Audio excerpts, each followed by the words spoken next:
ভাড়া বাড়ি থেকে বাড়ি ফেরার পথে মর্মান্তিক পথ দুর্ঘটনায় মৃত্যু হলো মায়ের। ঘটনাটি শীতলকুচির বাউদিয়া বাজার সংলগ্ন এলাকার। জানা যায়, শীতলকুচির পশ্চিমপাড়া এলাকার বাসিন্দা যাদবী বর্মন কর্মকার। তার মেয়ে পড়াশোনার সুবাদে মাথাভাঙায় ভাড়া থাকে। গতকাল দুপুরবেলা মেয়ের কাছে আসে মা। আজ সকালবেলা অটোতে করে বাড়ি ফিরছিলেন যাদবী বর্মন কর্মকার। হঠাৎ বাউদিয়া বাজার সংলগ্ন এলাকায় আসতেই ঘটল বিপত্তি। মাথাভাঙা থেকে আসা অটো গাড়িটি নিয়ন্ত্রণ হারিয়ে বাউদিয়া বাজার সংলগ্ন এলাকার একটি গাছে ধাক্কা মারে। সেই ধাক্কায় গাড়ি থেকে ছিটকে যায় ওই মহিলা।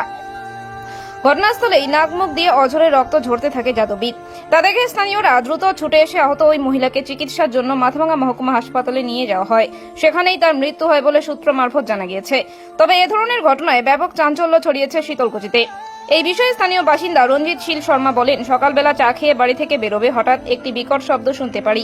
তা শুনে ছুটে আসতেই দেখি একটি অটো গাড়ি এবং তার পার্শ্ববর্তী একটি মহিলা পড়ে রয়েছে। তার নাক কান দিয়ে অঝরে রক্ত ঝরছিল।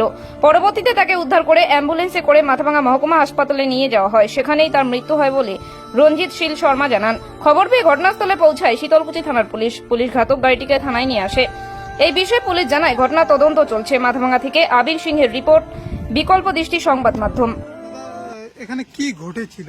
এখানে গাড়িটা ওই দিক দিয়ে আসছিল, ঠিক আছে, শীতলকুচি যাবে, ওই গাড়িটা এই দিক দিয়ে আসিয়া কদম গাছে লাগাই দিছে, লাগাই দিয়া বউটা ছিটকে পড়ে গেছে। পরে আমরা তড়ি ঘড়ি অ্যাম্বুলেন্সে করি হসপিটালে আমরা পাঠাই দিয়ে দিছি। উনি কি মারা গেছে? আমি যেটা খবর পেলাম উনি মারা গেছে। আচ্ছা, ওনার পরিচয় জানা গেছে কি? ওনার বাড়ি শীতলকুচি। ওনার পরিচয়টা আমি অল্প একটু শুনলাম, তো উনি নাকি চাকরি করে, হ্যাঁ, আর ওনাদের স্বর্ণ দোকান আছে।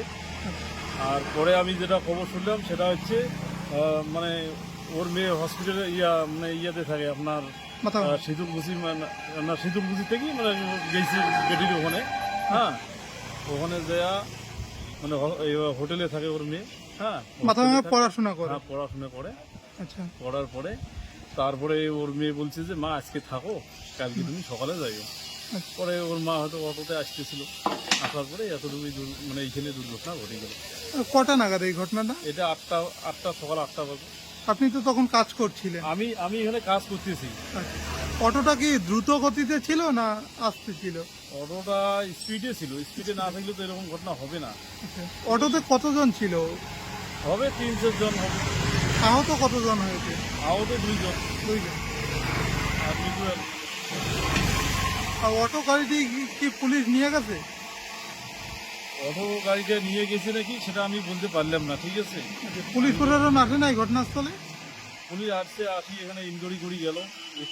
এখানে এখনো হাতের শাখা টাকা ভাঙি পড়ি আছে, ঠিক আছে, মানে জুতোও পড়ি আছে এখানে।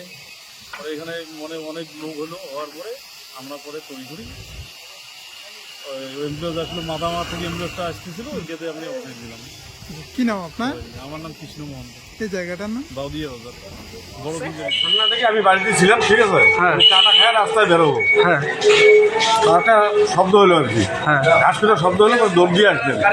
আসার পরে দেখি 3 চাকার অটোটা রাস্তার পাশে দাঁড়ায় ছিল, আর দুটো রাস্তার পশ্চিম পাশে নাক কান দিয়ে ব্লাড আসছে। তারপর 3 চাকার অটো ছিল, ওইটাতে উঠাইলাম। উঠার পরে সবাই বললো যে এটা কখন যাবে, প্যাসেঞ্জারও ছিল। পরে একটা অ্যাম্বুলেন্স যেতে ছিল ওই দিক দিয়ে, গুজরাট ওই দিকে, পরে অ্যাম্বুলেন্সটাতে আমরা নিয়ে এসেছিলাম। আমি নিয়ে আসছি। আচ্ছা, ওই ঘটনাস্থলে কি মৃত্যু হয়েছে নাকি মাথাভাঙা হাসপাতালে? এমার্জেন্সিতে এসে মারা গেছে। আচ্ছা, আপনার নাম? আমার নাম রঞ্জিত শীল শর্মা। ঘটনাটা কখন ঘটে তাও? ঘটনাটা তো ওই টাইপটা আমার জানা নাই, তাও মোটামুটি ধরো। কোন জায়গায় ঘটছে ঘটনাটা? বাউদিয়া বাজার উত্তর পাশে রাস্তার পশ্চিম সাইডে। আচ্ছা, আপনার নাম? দোকানের সামনে। আপনার নাম? আমার নাম রঞ্জিত শীল শর্মা।